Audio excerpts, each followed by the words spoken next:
¿Qué tal? Muy buenas tardes tengan todos ustedes. Una vez más nos complace recibirlos en el Instituto Nacional de Estudios Históricos de las Revoluciones de México, con un cordial saludo por parte de la doctora Patricia Galeana, titular de la institución. Estamos aquí reunidos con motivo del curso La década de 1950. En la sesión de hoy abordaremos la situación económica. Para ello tenemos como invitada a la doctora Elsa Gracida Romo.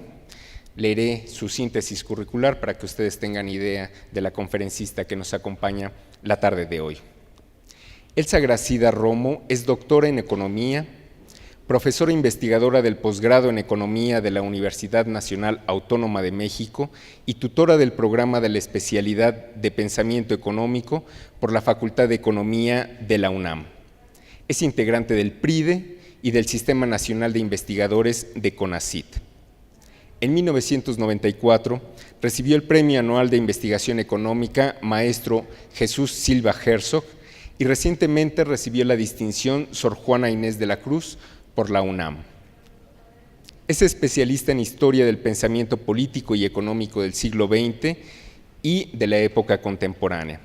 En particular, ha desarrollado estudios teóricos e históricos sobre el neoliberalismo, el funcionamiento del Fondo Monetario Internacional, la retórica petrolera, la distribución del ingreso y el populismo mexicano. Ha impartido cursos, seminarios y diplomados en licenciatura, maestría y doctorado en diversas universidades del país y en el extranjero. Además, ha publicado un número significativo de libros, capítulos en obras colectivas y artículos en revistas especializadas.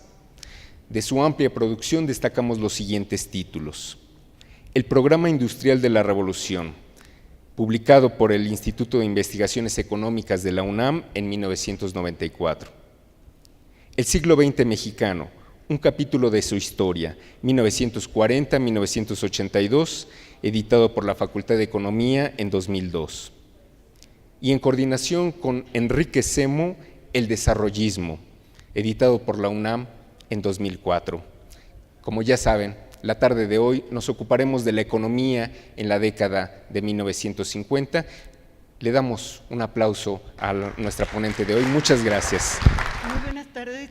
Me da mucho gusto estar hoy con ustedes. He oído hablar del grupo. ¿No se oye? Bueno, a ver. ¿Aquí? Ah.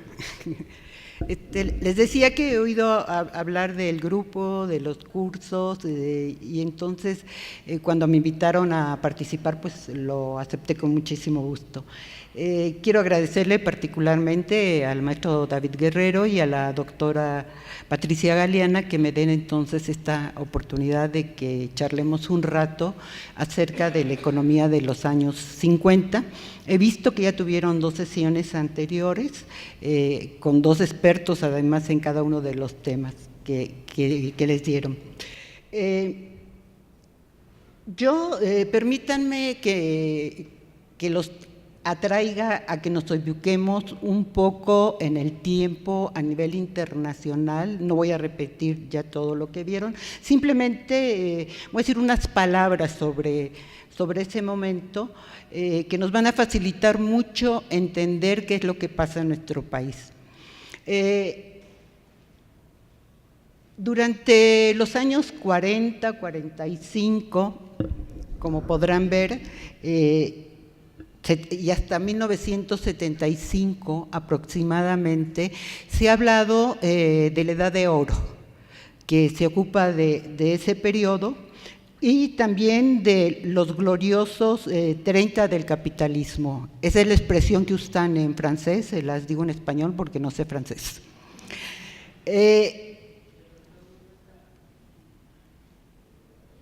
Quizá los elementos más importantes de esta etapa a nivel internacional sea el hecho, y por eso se le llama la Edad de Oro, de que se va a presentar un extraordinario crecimiento económico y una importante transformación social.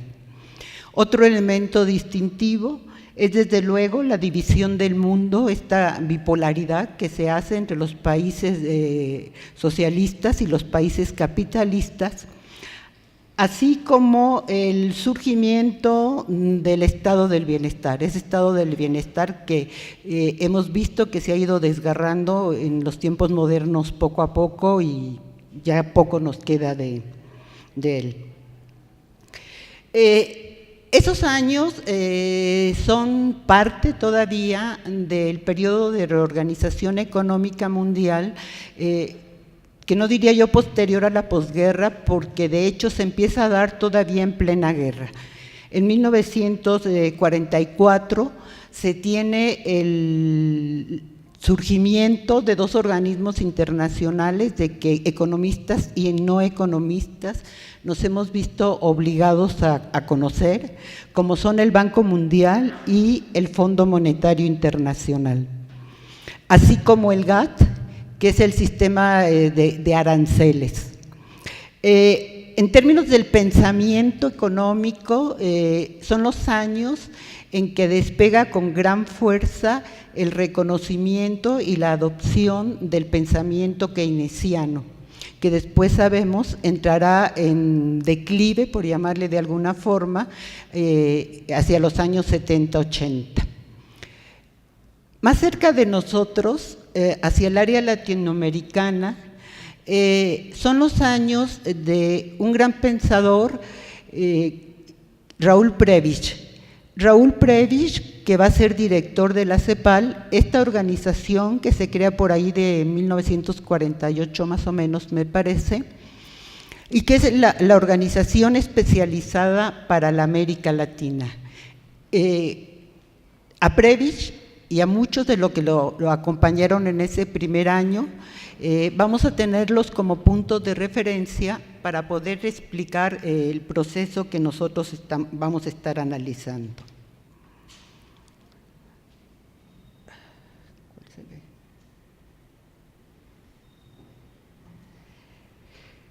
En ese tiempo, en el ámbito mundial, puse aquí una cita de una economista llamada Joanne Robinson, porque me parece que lo expresa muy bien.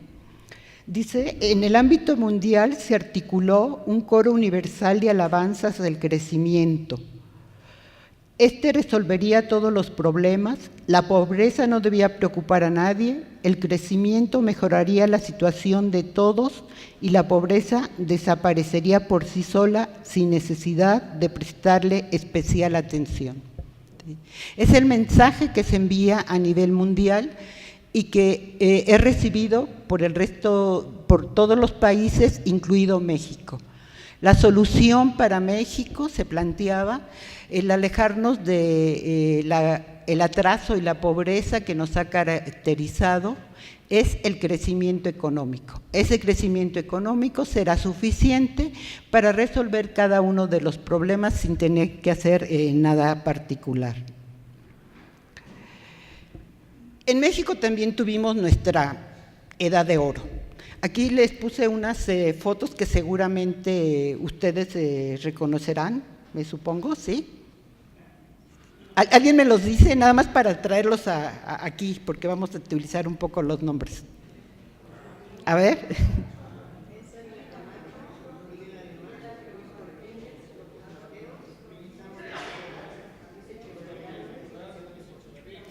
Exacto. Digamos que estos son, muchas gracias, son los presidentes que estuvieron en lo que podríamos llamar la edad de oro mexicana, que más o menos cubre entre 1945 y 1982. Para darnos cuenta de la importancia que este periodo ha jugado en nuestro país, les traigo una pequeña gráfica, disculpen, no pude dejar a un lado mi condición de economista, pero conste que no son cuadros, son gráficas, en la cual se ve claramente, estamos viendo ahí el Producto Interno Bruto, y si ustedes se fijan, vamos a encontrar que entre 1910 y 1945, es decir, estamos hablando del periodo en que tuvo lugar la Revolución Mexicana, la Primera Guerra Mundial, la crisis de 29, la Segunda Guerra Mundial. el crecimiento del país fue alrededor de 2.24, quizá un poquito más bajo. Los siguientes años, de 1946-1982, se nota claramente que esa fue nuestra edad de oro y estamos viendo un crecimiento de alrededor del 6%. Para luego pasar a 1983-2010, donde curiosamente el monto del crecimiento del país ha sido muy similar al de la primera parte, aquella primera parte que decíamos fue cruzada por guerras, crisis, depresiones, etcétera. Ahora no hemos tenido esas circunstancias, hemos tenido otras, pero el resultado ha sido el mismo, ¿no? Nuestro crecimiento es muy, muy pobre. Bueno, ¿no?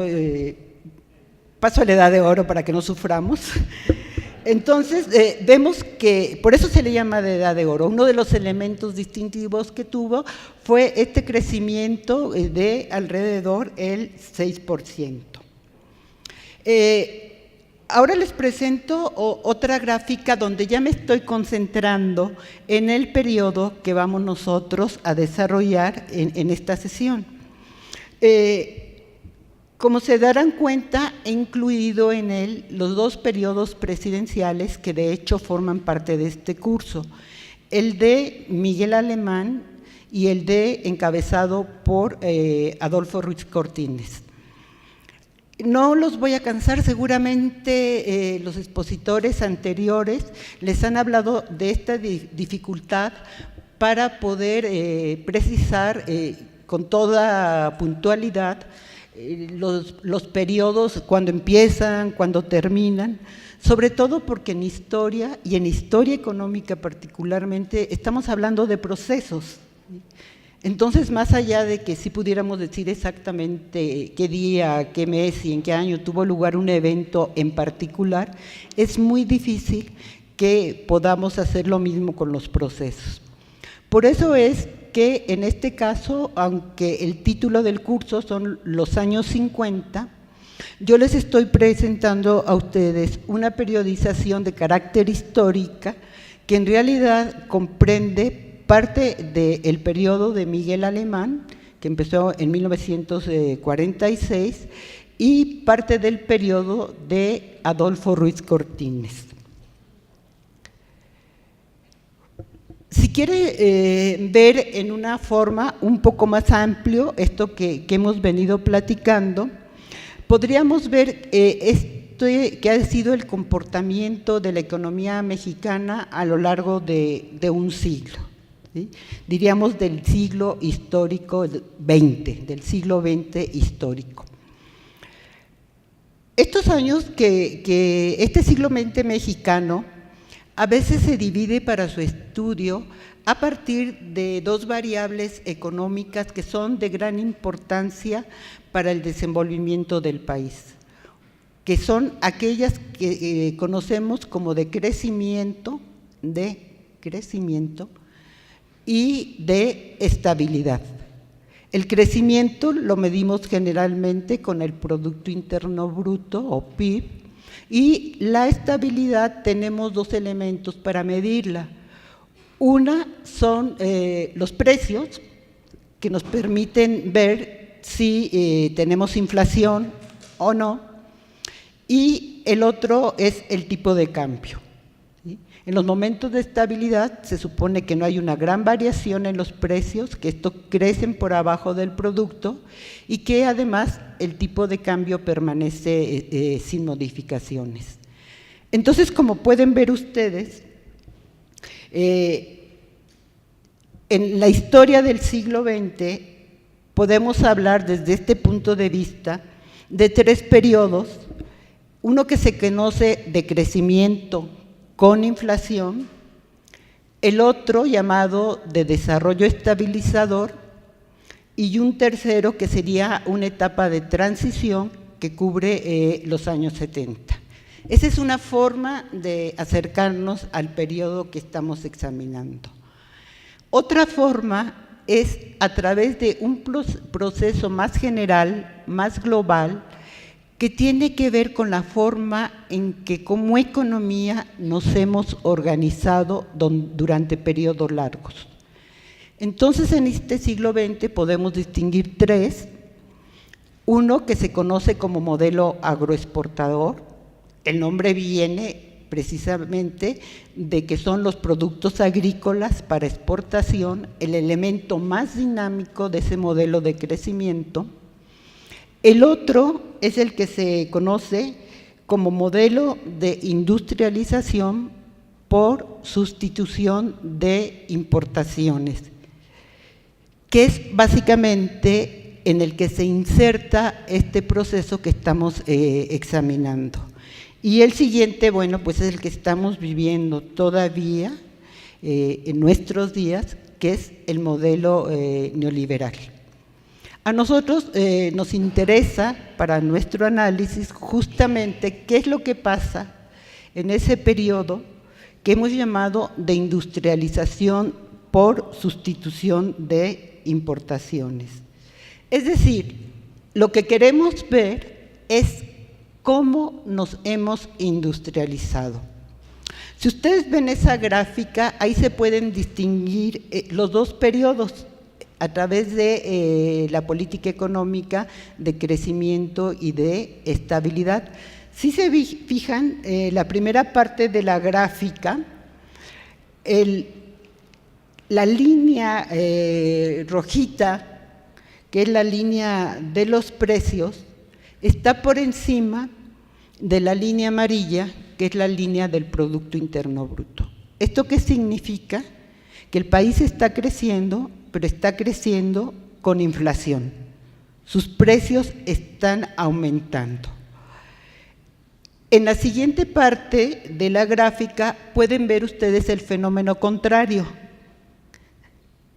Está el crecimiento de los precios, que es el rojo, lo encontramos por abajo del crecimiento de la economía, que es la amarilla. Esa es la etapa que se llama desarrollo estabilizador. ¿Por qué? Porque hay crecimiento, pero el crecimiento de los precios está por abajo de él. Además, si pensamos también, decíamos que otros indicadores son el tipo de cambio. Vamos a encontrar que en el primer periodo, en diferentes momentos, se modifica el tipo de cambio. ¿Sí? Ahí podrán ustedes ver que pasa de 4.85 a 8.65 y a 12.50 en 1954. Un tipo de cambio que, por cierto, va a durar hasta 1974. Hasta 1976, ¿sí? Más de 20 años. Entonces encontramos que en nuestro periodo, mientras la inflación anual es de alrededor del 12%, para que tengan una idea de lo que significa el 12%, ustedes han visto muy preocupado al director del Banco de México, a Cansters, ¿no? Porque andamos por ahí del 5% de la tasa de inflación. En aquellos años la tasa de inflación era del 12%. Hemos dicho entonces que el fenómeno fundamental que distingue a este periodo es el proceso de industrialización. Él es el que va a definir la dinámica del crecimiento económico. A su sombra se van a desplegar las clases fundamentales del proceso capitalista. Estamos hablando con el lenguaje anterior de burguesía y proletariado, pero hay gente que no le gusta y entonces digamos que empresarios y trabajadores, ¿no? También ahí vamos nosotros a ver este despliegue del Estado como un Estado interventor, no solo regulador, un Estado que va a intervenir a través de su política económica, pero también va a intervenir a través de los sectores productivos con una participación directa, va a intervenir a través de su política social, etcétera, etcétera. Y a partir de este proceso de industrialización es que se van a desplegar nuevas formas de relación entre trabajadores, entre empresarios y entre Estado.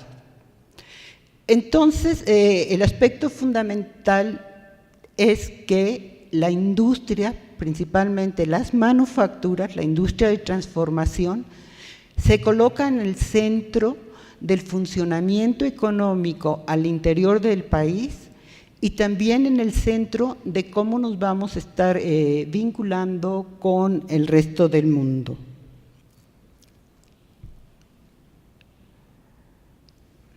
Ay, no sé qué pasó. Ahí está.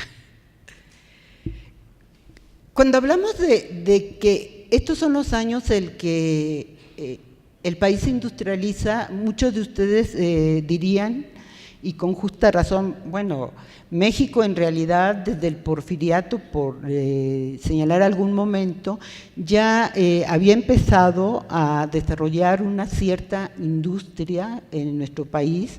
Sabemos que había fábricas de textiles, por ejemplo, de calzado. Entonces, ¿por qué estoy yo diciendo que es alrededor de 1945 cuando el país inicia este proceso de industrialización? Estoy haciendo una diferencia y la diferencia consiste básicamente en que en los años previos a 45 y sobre todo desde el porfiriato, el surgimiento de la industria es parte del propio desarrollo capitalista, es parte del funcionamiento del mercado, mientras que a partir de 1940, 1945, este desarrollo se va ya a convertir en un proyecto nacional. Un proyecto nacional en el sentido, y esto me parece a mí muy importante porque es algo que no ha ocurrido, no había ocurrido antes y no ha vuelto a ocurrir después, y quizás es una de las cosas que en nuestros días está haciendo una gran falta. Este proyecto nace a partir de un gran acuerdo nacional en el que van a participar empresarios, en el que van a participar los trabajadores y en el que van a participar el gobierno también. Entonces, este es el inicio, el gran acuerdo nacional. Este acuerdo nacional se va a iniciar poco antes del periodo que estamos analizando, de hecho desde 1938, cuando va a ser justamente la CTM de aquellos años, que es bastante distinta a la CTM actual, que era dirigida por Vicente Lombardo Toledano. Seguramente muchos de ustedes han oído hablar de él, un líder de los trabajadores, controvertido, pero que lo que sí podríamos decir sin lugar a dudas, una gente con una gran inteligencia y capacidad de análisis y sobre todo de capacidad de propuestas. Y no solamente para el movimiento mexicano o latinoamericano, del que llegó a ser su presidente, sino también de propuestas del país. No es de extrañar entonces que sean precisamente los trabajadores, y en particular la CTM, que sean los primeros que presenten como una necesidad ineludible para nuestra economía, para enfrentar el atraso, el que nuestro país se industrialice. Después va a ser también apoyado en poco tiempo por el Ejecutivo Federal en 1944, estamos hablando de Manuel Ávila Camacho, que al principio de su sexenio había puesto todas sus esperanzas en el sector agrícola, no en el sector industrial. Un poco preocupado de revertir los principales elementos del proceso cardenista, se trataba de una nueva dirección, y esta propuesta de industrialización le da una oportunidad excelente para conducir hacia ella el acuerdo que se estaba logrando a nivel nacional alrededor de la unidad nacional frente a los peligros que podía significar la Segunda Guerra Mundial. Poco después, en 1965, Canacintra, que no tenía muchos años de vida, había surgido poco antes, es seguramente ustedes la conocen, todavía existe, pero quizá lo que habría que destacar es que en ese momento está conformada básicamente por los pequeños y medianos empresarios que habían surgido sobre todo al calor de los años posrevolucionarios y al calor de la Segunda Guerra Mundial, cuando los países avanzados, inmersos en el conflicto, no podían producir lo que normalmente llevaban a los mercados, surgen, y no solo en México, en muchos países, pequeños y medianos industriales que tratan de producir internamente lo que antes se importaba. Si se dan cuenta, les estoy hablando de algo que luego los economistas llamamos la sustitución de importaciones, que no es otra cosa sino producir internamente lo que se importaba. Y luego está la otra gran cámara industrial, la de la CONCAMIN, que también existe actualmente, y que en esos años es la cámara que está aglutinando a todas las grandes empresas industriales, sobre todo aquellas que se asentaron en el porfiriato de carácter monopólico, grandes empresas industriales, con relación con los capitales internacionales, franceses, estadounidenses, etcétera, etcétera. Todos ellos se reúnen hacia 1945 y van a acordar lo que se llama el Pacto Obrero Industrial.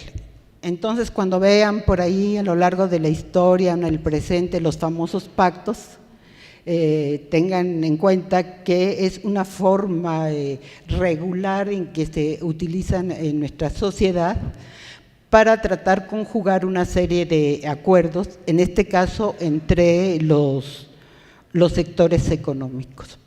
Como su nombre lo indica, este pacto obrero industrial se da alrededor del acuerdo de industrializar al país.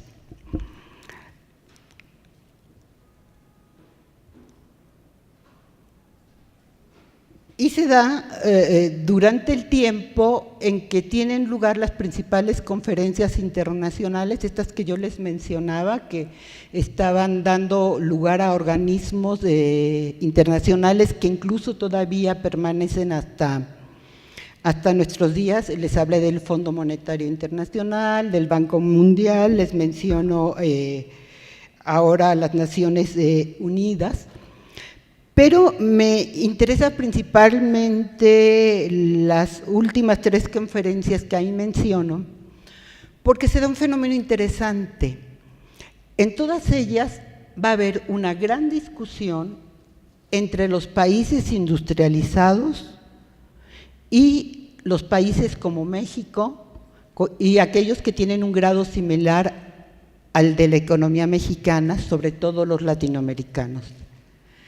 Ahí la delegación mexicana, las diversas delegaciones mexicanas que se van a presentar, van a desempeñar un papel que cuando uno lee su participación en ellas se siente tan orgulloso, digo yo, ay, cómo me hubiera gustado estar ahí y decir, yo soy mexicana, porque desempeñan un papel muy importante peleando, luchando frente a los países avanzados, el derecho de nuestro país a industrializarse. Las economías desarrolladas, temerosas de que se volviera a repetir una situación como la crisis de 29 y con todas las secuelas que tuvo la Gran Depresión, de hecho Estados Unidos logró salir de esa crisis apenas con la Segunda Guerra Mundial.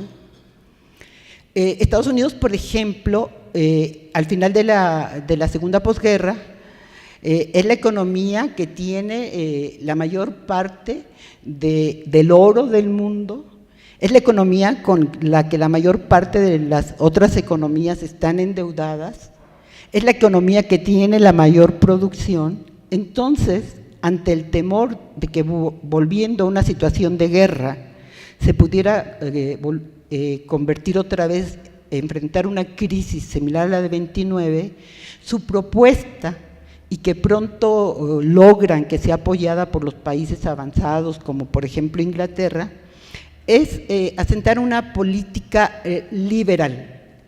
Un poco lo que tenemos ahora, y creo que no necesito mucho explicarlo porque eso ya lo oyen en el radio, en la televisión, lo leen en el periódico, esta política liberal de apertura al movimiento de capital, de mercancías, etcétera, etcétera. Pero una situación como esa le iba a impedir a México y a los países con un nivel de desarrollo similar a México poder industrializarse. Y nuestras naciones están muy interesados en alcanzar su industrialización. ¿Por qué? ¿Por qué? Porque la historia les ha mostrado que cada vez que los países avanzados o industrializados están en problemas, con una crisis, en una guerra, etcétera, etcétera, las principales saldos negativos las tienen las economías como las nuestras, ¿sí? Un poco el temor que se tiene ahora que a los tuitazos de Trump, ¿no? Que me salgo del tratado, no, que me quedo, no, que mejor lo discutimos. Es porque esa dependencia, que ahora yo no sabría decirles si es mayor que la de aquellos años, implica que cualquier movimiento negativo o cualquier decisión contraria a los intereses de nuestro país tenga hondas consecuencias. Entonces los países latinoamericanos se habían dado cuenta que eso era lo que les venía pasando a ellos, que tenían una gran dependencia de los países industrializados. Entonces se plantea, y esto lo dice Raúl Prebisch en palabras más técnicas que yo, se plantea qué es lo que tenemos que hacer para poder combatir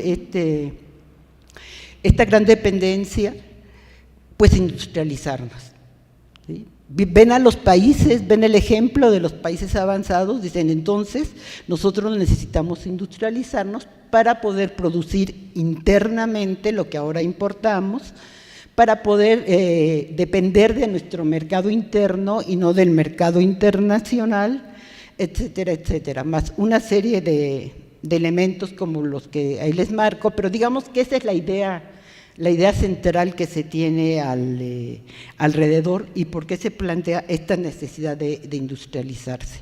Se empieza a plantear entonces en estas organizaciones, en estos encuentros más bien que hay durante la guerra y la posguerra, y en 1948 se crea la CEPAL, organismo que todavía existe para la América Latina, y a partir de él Raúl Prebisch y otra serie de intelectuales latinoamericanos van a formalizar todas estas ideas con la propuesta de industrialización por sustitución de importaciones, que es como ha pasado a la historia y hasta nuestro tiempo.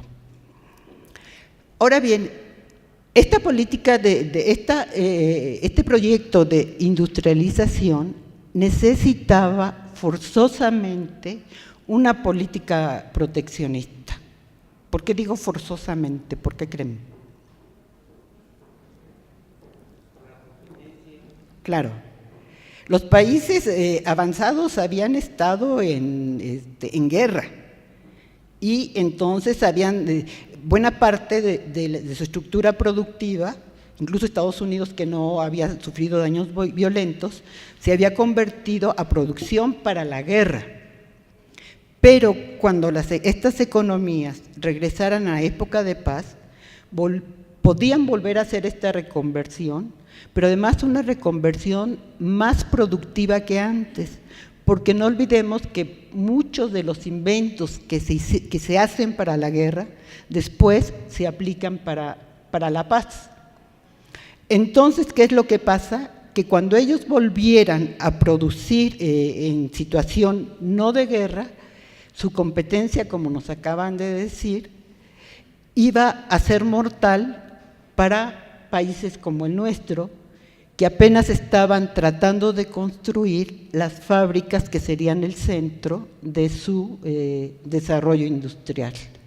Entonces es por eso que necesariamente esta política de desarrollo industrial para países atrasados y de desarrollo tardío como el nuestro, tenía que ir acompañada de un programa de una política proteccionista. El gran problema que vamos a tener es que esta política proteccionista se siguió manteniendo en forma indiscriminada y aumentando hasta los años 70, lo cual va a ser una de las causas de la crisis de los años 70. Ahora bien, antes de pasar a este punto, quisiera decir que en este gran acuerdo nacional para llevar adelante la industrialización había un pequeño problema, que todos decían, sí, industrialicémonos. El problema empezaba, ¿cómo nos vamos a industrializar? ¿Sí? ¿Qué industrias vamos a privilegiar? ¿Qué capital vamos a utilizar? ¿Cuáles van a ser las relaciones que vamos a mantener con los trabajadores, etcétera, etcétera? ¿Sí? Sin duda lo que podemos ahora decir, que nos da la gran ventaja que nos está dando el estar ahora en el presente, es que algo que era indispensable era crear un sector de maquinaria y equipo que no teníamos. Teníamos algunas industrias de bienes de consumo, como dijimos, pero no teníamos prácticamente nada del sector productor de máquinas, ¿sí? Máquinas para hacer máquinas, que desde luego eran fundamentales para un proceso de industrialización. Hice aquí un resumen apretado de lo que diría yo las bases que se asentaron durante este tiempo para el desarrollo industrial de nuestra sociedad.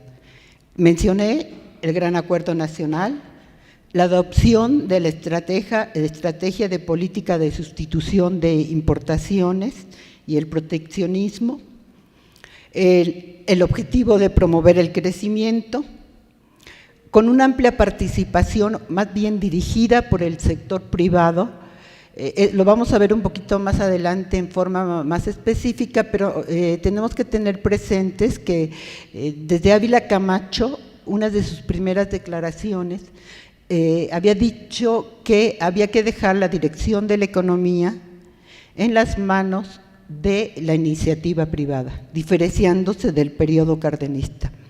Esta idea la vuelve a manifestar Miguel Alemán y la vuelve a manifestar también Adolfo Ruiz Cortines, aunque Adolfo Ruiz Cortines coloca más bien esta participación de la iniciativa privada en el sector de la industria manufacturero más que en el sector, en la economía en su conjunto.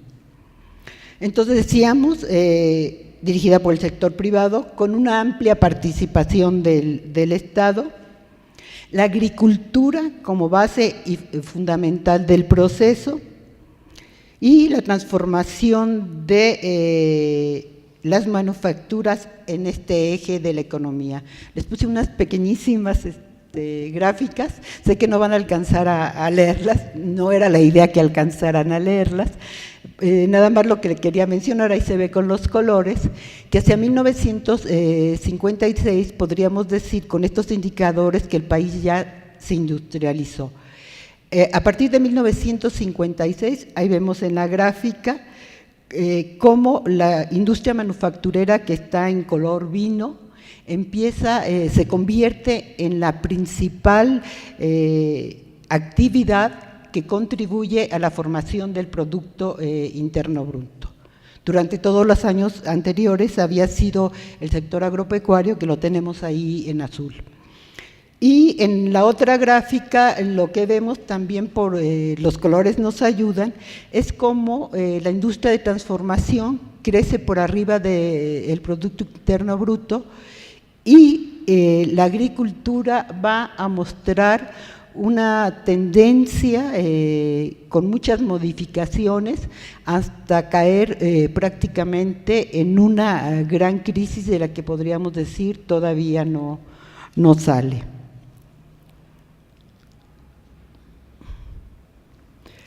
Desde este punto de vista, podríamos decir que entre 1938 y 51 se han cumplido básicamente los principales objetivos que se había planteado la sociedad mexicana desde, digamos, principios de los años 40, que es que permitir el ascenso y consolidación del proceso industrial. Ya está el proceso industrial en el centro de la dinámica y las manufacturas se han vuelto en el eje ordenador de la economía.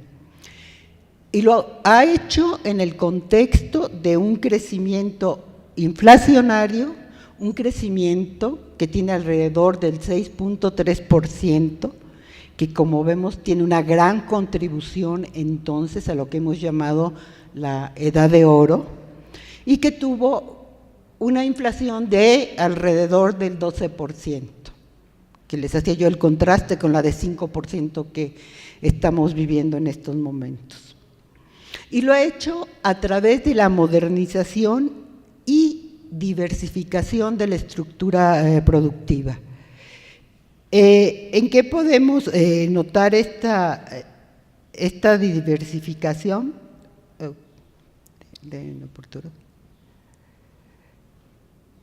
Acá la podemos ver. Lo podemos ver en términos de que, por un lado, los bienes de consumo inmediato, aquellos que provienen fundamentalmente de las materias primas agropecuarias, fueron desplazados por los bienes que después de la segunda posguerra se convirtieron en los bienes centrales, que fueron, ¿cuáles creen?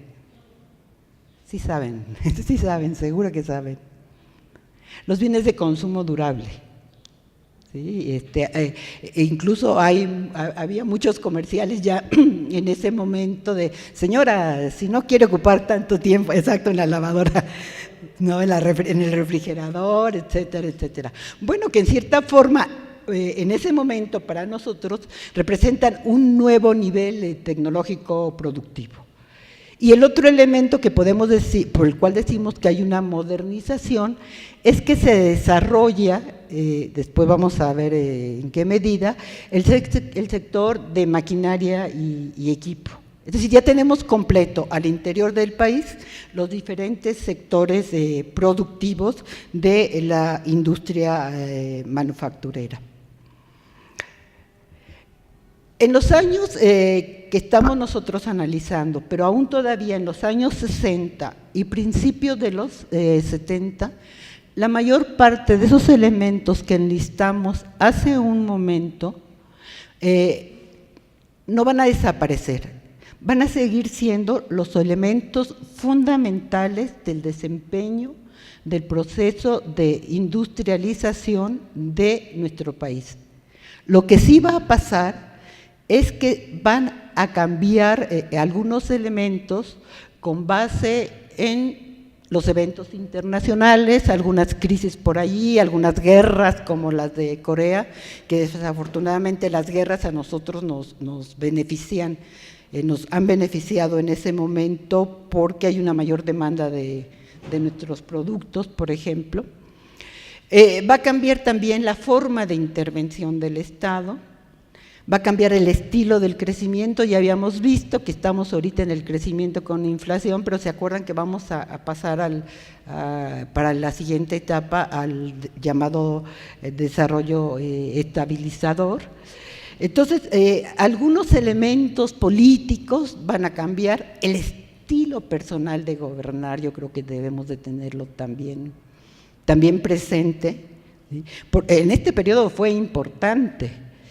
La diferencia entre Miguel Alemán y Adolfo Ruiz Cortines y su forma distinta de llevar el Ejecutivo, no de llevar, sino desempeñarse como el Poder Ejecutivo, tuvo cierta importancia que si tenemos oportunidad lo vamos a ver ahorita un poco. Entonces ya les había dicho esta evolución de las manufacturas. El gran problema que existe, que estos elementos que yo les dije que impactaron favorablemente el desarrollo industrial, a la vuelta de unos años se vuelven en su contrario. Conforme se empiezan a agotar o se hace un mal uso de ellos, de su política económica, esto que mencionábamos del proteccionismo, que cada vez se protege y se protege y se protegen más a la producción, se van a volver, así como fueron un elemento dinamizador, se van a envolver en grandes cuellos de botella. Y esto ya se empieza a notar allá por 1955-58. ¿Sí? Por ejemplo, fíjense, les voy a poner algunos ejemplos. Esto del proteccionismo. ¿Qué hace el proteccionismo?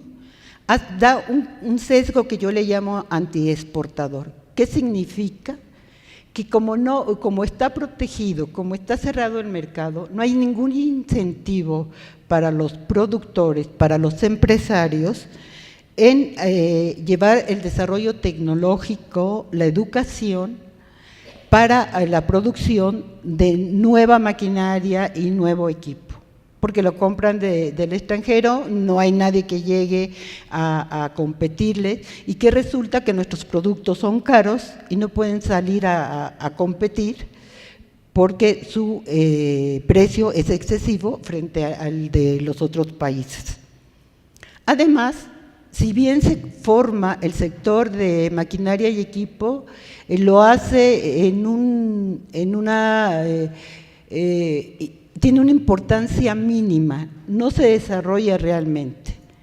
Y no se desarrolla, no porque no se supiera de su importancia, sino porque los empresarios dicen, bueno, está muy bien, pero es que necesita una inversión es muy costosa, la tasa de regreso de las ganancias es muy larga, no tenemos un mercado ya desarrollado, no, mejor porque no les decimos a las matrices del capital extranjero que están viniendo que ellos se ocupen del problema. Lo que pasa es que las matrices, el capital extranjero que está llegando, tienen sus países de origen esa maquinaria y ese equipo. Entonces no encuentran ningún motivo para venirlo a desarrollar al país, simplemente lo importa. Entonces quien queda como responsable, digamos, es el gobierno. Pero el gobierno tampoco está dispuesto a tomar sobre de sí ese problema. Entonces, ¿qué es lo que va a pasar? Que la estructura productiva, con el paso de los años, se va a volver dependiente financieramente y tecnológicamente. Sobre todo después, como vamos a ver ahorita, que la agricultura ya no cumpla su papel tradicional. Y esto va a abrir el camino a la entrada del capital externo en sus dos formas. No va a abrir el camino, ya existía, pero digamos que se va a acelerar su proceso de participación a través de la inversión extranjera. Se espera que los inversionistas extranjeros traigan toda su modernidad a nuestro país, o a través del endeudamiento público. ¿Sí? Esta va a ser la salida que se va a encontrar y que se va a desarrollar sobre todo durante los años de estabilizadores de nuestro país y va a ser el antecedente remoto de la crisis de la deuda de 1982, al menos uno de sus antecedentes remotos. Otro elemento que cambia es la agricultura. ¿Por qué? Porque de la agricultura se le asigna el papel que generalmente va a desempeñar o desempeñó en casi todos los países que lograron industrializarse exitosamente. ¿Qué se espera de la agricultura, del sector agropecuario? Se espera fuerza de trabajo para que venga a ocuparse de la industria. Son los años en que vemos llegar miles de campesinos que además están perdiendo su tierra a las ciudades, ¿sí? Y a conseguir trabajo en las industrias, un trabajo no calificado, el que sea, pero poder participar. ¿Qué se espera también del sector agropecuario? Que produzca alimentos y materias primas que necesita la industria, que produzca divisas. Habíamos visto que la industria no puede producir divisas porque es incapaz de exportar y que al mismo tiempo necesita grandes importaciones, sobre todo de maquinaria y equipo. Entonces, ¿quién va a producir las divisas? El sector agropecuario. Un sector agropecuario que generalmente tiene exportaciones mucho más elevadas que sus importaciones. ¿Es para mí? Yo creía que me decía, ya, un minuto. Ya voy rápido. Bueno, ya de todos modos ya va a ir rápido. Y se espera también que sea un mercado para los productos manufactureros. Son años que todos estos productos, incluso estos que estábamos hablando, los nuevos, empiezan a llegar al campo, ¿no? No va a faltar a veces algún lugar porque por extraña razón tengan una televisora en la casa de un campesino que no tiene grandes recursos, ¿no? Pero ¿qué es lo que va a pasar otra vez? Parece que somos muy dados los mexicanos, a veces me pregunto por qué, que no conocemos los términos medios, así como que no conocemos que existe el gris, o todo es blanco o todo es negro. Entonces, cuando decidimos que nos íbamos a industrializar, los esfuerzos principales de la economía, del gobierno, de los empresarios se dirigieron ¿hacia dónde? Hacia la industria. Y se descuidó entonces el sector agropecuario. Pero no solo se descuidó el sector agropecuario, sino que una vez que se agotaron todas aquellas ventajas que se habían derivado de la reforma agraria, que se le deja de invertir, pero además se modifica la política de reparto agrario, se modifica la política hacia el sector, sabemos que se reaviva el amparo agrario, que las principales inversiones públicas se van a dirigir hacia aquellas regiones que se ocupan de producir productos de exportación.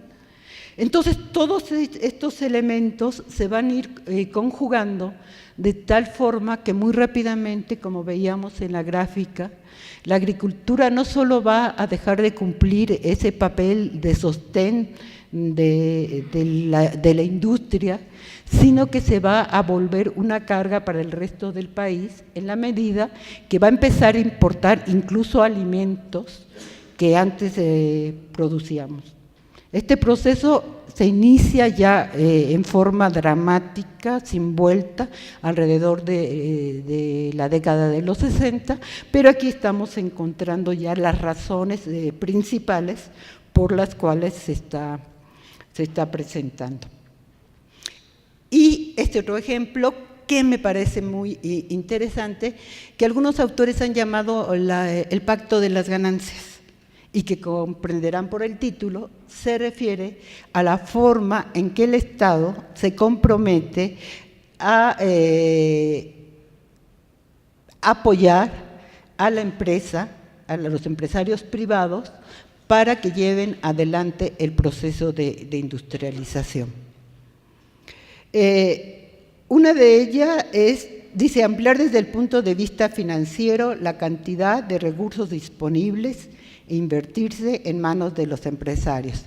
Creo que ahí me salió todo lo economista en la redacción, que siempre se complica un poco, pero es muy sencillo. ¿Cuál es la idea central? Que es la idea de parte de la filosofía mundial de esos años, y que es cierta, desafortunadamente, les voy a decir por qué. ¿Quiénes son los que pueden invertir? Pues los más ricos, ¿no? Porque los pobres apenas alcanzan para comer, para a lo mejor ahorrar un poco si ya están en la clase media, etcétera. Pero los que pueden hacer inversiones grandes que requiere el país, pues son los empresarios o son aquellos que tienen la mayor riqueza de nuestra sociedad. Entonces, hay toda una teoría económica, les advierto, que se basa en esta idea. Dice, como son ellos, entonces, ¿qué es lo que debemos hacer si creemos que hay el crecimiento? Porque se acuerdan que el objetivo es el crecimiento y que se suponía que ese solito nos iba a resolver todos los problemas. Entonces, ¿qué es lo que tenemos que hacer? Pues que el excedente económico que se vaya produciendo en nuestro país se los vayamos dirigiendo hacia los sectores que creemos, porque después de todo resultó que creíamos, no siempre sucedía así, que lo van a invertir. Al invertir, entonces se van a obtener ganancias que se las vamos a dirigir otra vez para invertir, pero cada vez vamos a ir creciendo más. Eso es lo que quiere decir este párrafo más complicado, ¿no? Yo diría, me saltaría, por ejemplo, la idea de abaratar, hacer rentable la inversión en este sector industrial.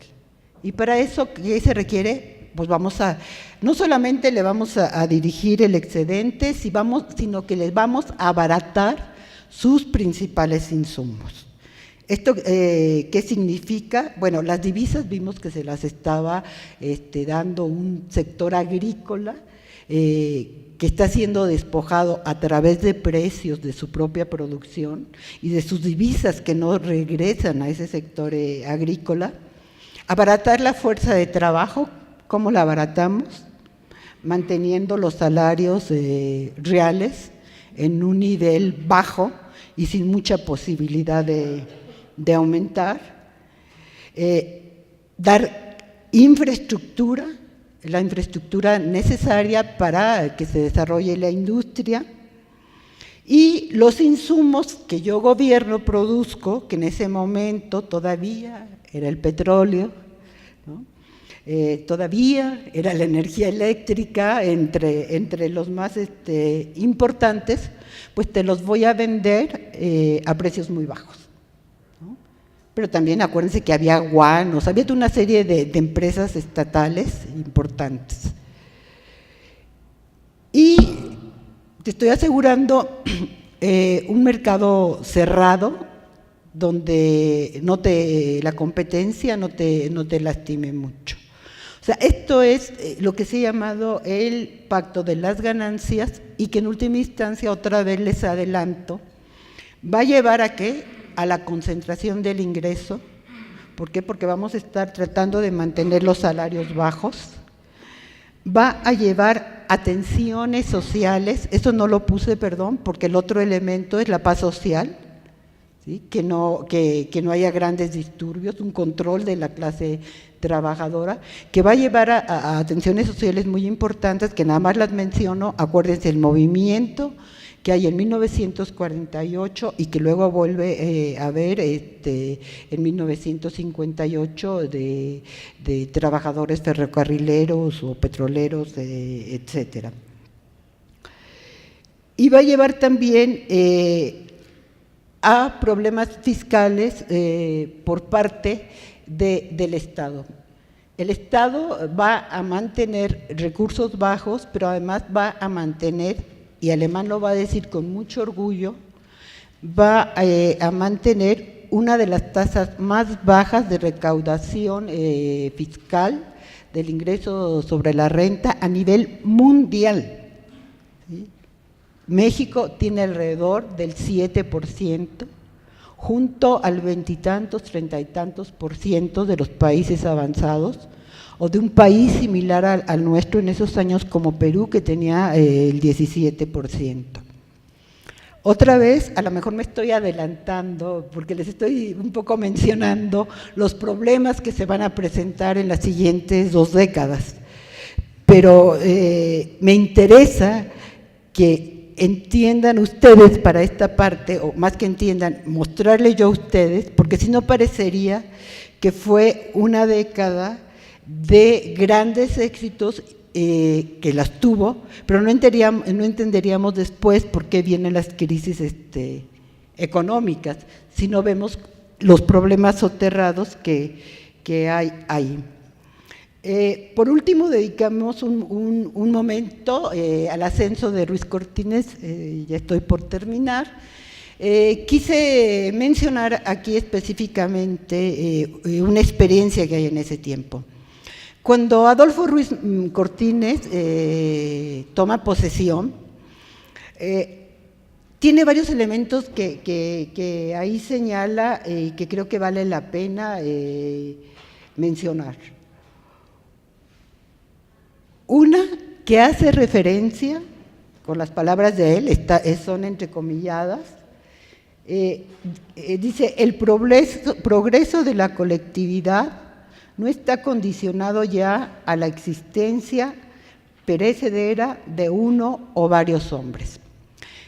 Por algún comentario que recibí, me parece que voy a decir algo en contra de algo que se dijo en una de las reuniones anteriores. Y yo creo que esta parte ya del discurso de Ruiz Cortines se refiere sobre todo a la intención alemanista, que según lo que yo he investigado, yo podría decir la intención de reelección alemanista que sí existió. ¿Sí? No la hizo directamente, obviamente, Miguel Alemán, pero dado el poder presidencial que se detentaba en ese momento decir que eran los hombres cercanos a Alemán, yo no creo que ningún hombre cercano a Alemán se atreviera a hacer un movimiento de esta naturaleza. Ahí tengo algunos elementos acerca del nivel que alcanzó de intención esta reelección. Reelección que además no es rara, la intentó Alemán, la intentó después, muchos años después, Luis Echeverría, y la intentó después, ¿quién? Carlos Salinas de Gortari, ¿sí? Y ahí tampoco me pueden decir, no, ellos no eran sus allegados que se les pasaba la mano. Lo que ocurre es que después de que Calles no acepta prorrogar su mandato, tener un nuevo mandato, después del asesinato de Obregón, la no reelección que se había perdido ya tan rápidamente, a partir de entonces sí se convierte en un principio fundamental de la política mexicana. Y entonces ya ni Alemán, ni Luis Echeverría, ni Salinas tuvieron esa posibilidad. El otro punto al que hace referencia en su toma de posesión Adolfo Ruiz Cortines, que se sabe que, y aquí viene esto que yo les mencionaba del estilo personal de gobernar, que se sabe que fue un administrador, incluso se decía, tenía fama de tacaño. Por lo menos yo les voy a decir que de Adolfo Ruiz Cortines yo no he encontrado elementos suficientes, importantes, de que después de la presidencia mostrara un enriquecimiento inexplicable. Creo que es la excepción. A lo mejor por ahí hay algo, pero hasta ahora. Entonces, tampoco es de extrañar, después de que el sexenio de Miguel Alemán se distinguió por un nivel de corrupción terrible, hagan de cuenta al nivel de Duarte, casi, ¿no? Pero nada más que en lugar de Veracruz, en todo el país. Espero que de repente no nos salgan con esta cosa parecida, pero bueno. ¿Sí? Entonces no es de extrañar que Ruiz Cortines haya dicho en su toma de posesión, haya hablado de la moralización, de la necesidad de controlar todo ese tipo de conducta. Que finalmente lo dicen todos los presidentes. Alemán lo dijo cuando entró, ¿no? Pero bueno, el que lo haya dicho Ruiz Cortines era muy importante, porque efectivamente se venía de un proceso terrible de corrupción por parte de los funcionarios públicos. Y el otro elemento que vale la pena mencionar es que Ruiz Cortines ya advierte en su discurso algunos de estos desequilibrios que nosotros estábamos señalando, ¿no? Este crecimiento desequilibrado al interior de la industria, en donde crecen los bienes de consumo, pero no crece la maquinaria y el equipo. Este crecimiento desequilibrado al interior de la agricultura, donde está creciendo la agricultura de exportación, pero no está creciendo la agricultura de alimentos, que se destina sobre todo al interior del país, y que la agricultura en su conjunto, entonces por eso está teniendo problemas.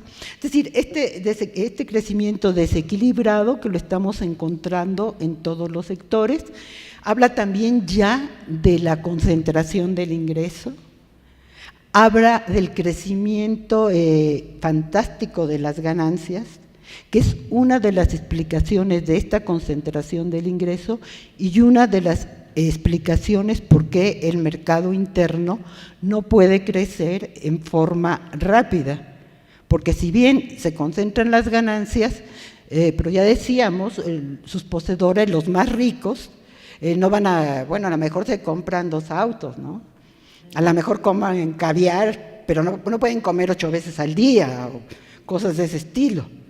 Entonces, no es de extrañar que el mercado interno de consumo tenga dificultades para crecer. Bueno, Ruiz Cortines señala todos estos elementos y señala otro que dice que va a dejar en manos de la iniciativa privada el crecimiento de la industria y que el gobierno se va a dedicar sobre todo a la agricultura y a los otros sectores y que entonces va a retirar de la posesión gubernamental todas aquellas empresas que no pertenezcan ya a los sectores en que va a estar. Increíblemente, el sector empresarial responde que esa propuesta está muy rara, que no se entiende muy bien. Digo increíblemente porque prácticamente desde que el Estado empieza a participar en la vida productiva y empieza a tener empresas, el sector empresarial y luego representado por el PAN, critica principalmente ese fenómeno. Entonces, entre sus exigencias está que el Estado se retire, que regrese a las empresas. Adolfo Ruiz Cortines no está diciendo tanto, ¿no? Está diciendo, bueno, el gobierno se va a concentrar en cierta parte, pero entonces los empresarios se molestan, no ven bien y manifiestan su descontento, en la mejor forma en que puede hacerlo un empresario, que es ¿qué? No invertir, ¿no? O sacar el dinero, la famosa fuga de capitales, ¿no? No necesitan enojarse de otra forma, ni hacer marchas, ni hacer reforma, ¿no? Pues lo invierto. Y dejan de invertir.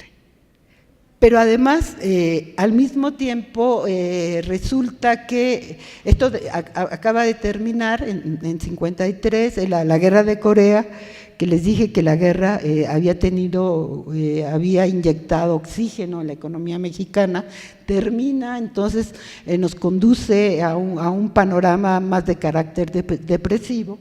Entonces, si juntamos todos los elementos, nos vamos a encontrar con una gran recesión en 1953, cuyo efecto principal va a ser que el presidente Ruiz Cortines va a dejar de lado todo aquello que había dicho durante su toma de posesión y realmente lo que va a hacer es que va a retomar el proceso que se venía desarrollando y va a sentar las bases él del desarrollo estabilizador.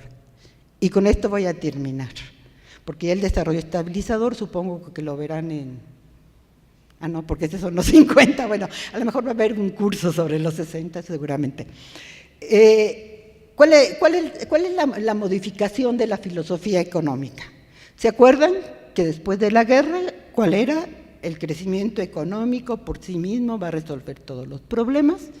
Bueno, sigue siendo el crecimiento económico, pero para que realmente funcione, tiene que ser un crecimiento económico con estabilidad. ¿Sí? Pasamos del crecimiento al crecimiento con estabilidad. Sí, en Cárdenas había sido el crecimiento económico con distribución del ingreso.